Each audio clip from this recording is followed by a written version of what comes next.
Hello, my friends. Welcome to day 15 of 30 days, 30 episodes of the Life Shift podcast.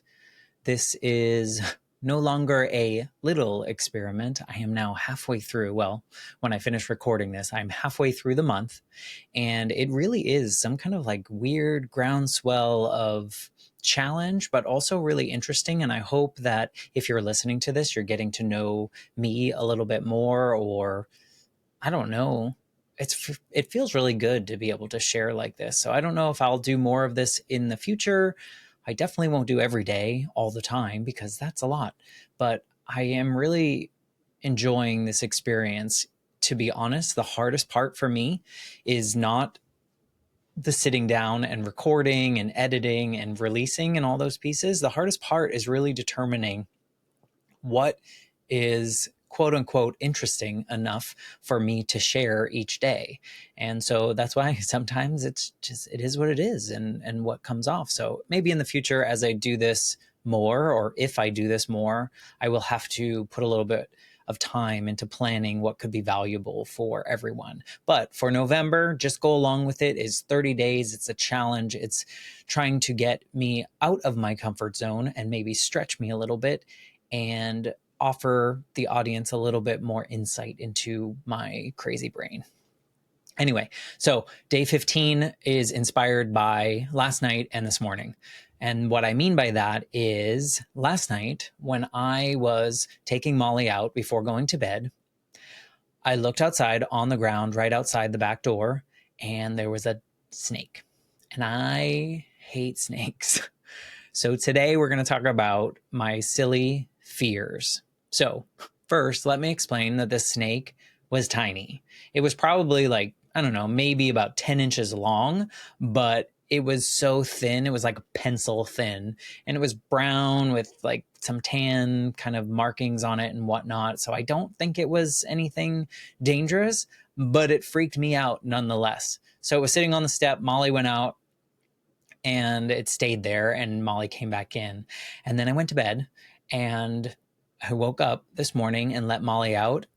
That snake was still there, but this time it was curled up under where kind of the door hangs over the outside. And so it was just sitting there and probably sleeping. I guess snakes must sleep, right?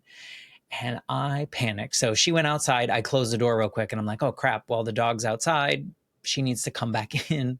So I'm going to open it again. And then the snake started coming inside. So I was scared.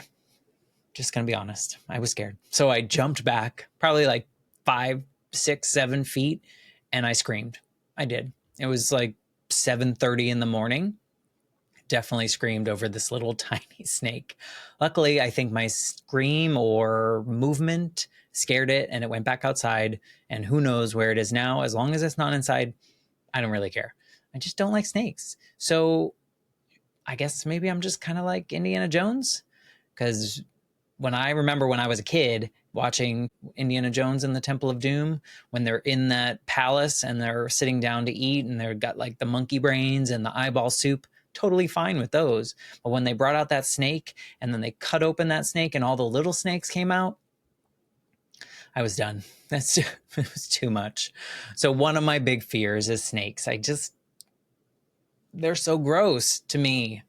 I know some people love them, and I was talking to my friend Olivia at work today, and she loves figuring out what type of snake it was. And so she kept sending me all these pictures, and then I started to like get a little nauseous and panic as she was sending these pictures, which just sounds so silly. I'm 43 years old. I shouldn't be afraid of snakes, but I'm sure that other people that are listening have fears that are kind of, they're not able to explain why. Another fear that I have, and it's a little bit, I guess it's probably common, but it's a fear of heights, but it's not fear of all heights. It's fear of any height that I feel like I could fall from. So like, I'm not afraid of going on an airplane. I'm not afraid of going on a roller coaster, although at this age, my head rattles around and I can do one roller coaster and then I'm done for like 2 weeks, knocked out. So I'm not afraid of those kind of heights. If it's enclosed, like an indoor, like if you go to the Freedom Tower in New York City, and they have that big glass window and you can look out and you can walk right up. Not too afraid of that. But like I went on the top of the Empire State Building and we went out to the edge last year. And as I get closer to railings or the walls that kind of protect you from falling over, I do get a little bit panicked. And it's silly because those walls are like 10, 15 feet tall. I don't know. They're taller than I am. And really, I'd have to climb to be able to fall over the edge. But my brain immediately goes to like, well, if I walk this way, and then what if I trip? And then somehow when I trip, I fly up and go over the wall or the railing or whatever it may be. So that's another big fear of mine. I don't know where it came from. I don't know why. I don't know anyone that's like had a dangerous fall like that. And weirdly, I'm not really afraid of like being on a roof or being on a ladder. Those really don't scare me. But really high heights, I guess I envision what that fall might be like and what the landing might be like. So snakes and height that I could fall off of are big fears of mine. I'm trying to think if I have any others that are just like totally off the wall. I guess like big bugs and stuff like that. I don't want them near me. I don't know that I'm afraid of them like I am of snakes or heights. But one thing that drives me crazy, which isn't quite a fear, but as I've gotten older, this is going to make me sound really old, but as I've gotten older, these like constant noises kind of bother me. So I've looked it up and I guess it's like misophonia or something like that, which sounds phony.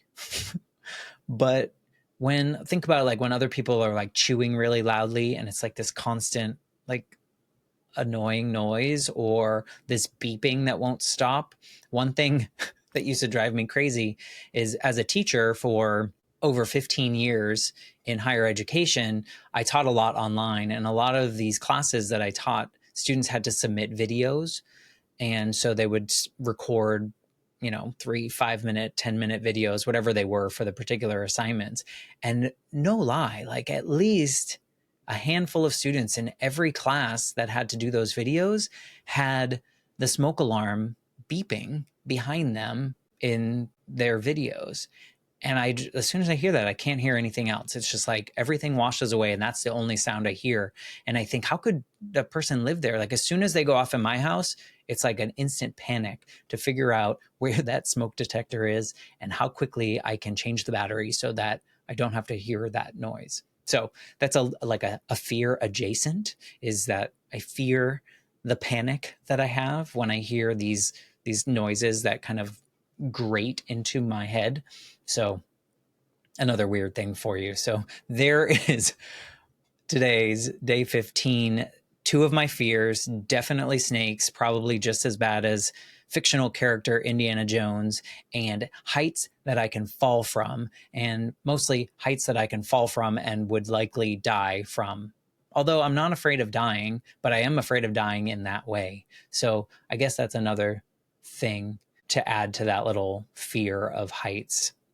So I'm sure we could go down a whole rabbit hole of ways to die and ordering the ways that would be the most terrible to me. But I think I'm going to save that and not talk about something super crazy depressing on a Friday afternoon. So this is day 15 of 30 days, 30 episodes of the Life Shift podcast bonus series.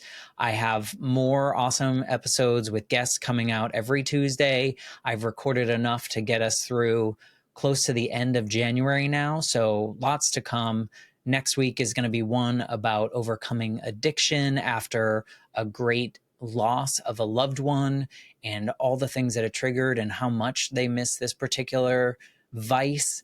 And it's a really interesting conversation. So I hope you tune in on Tuesday. But before then, I will be back Saturday, Sunday, Monday with a daily episode. And who knows what I'm going to talk about. So until tomorrow, have a wonderful day. Have a wonderful evening.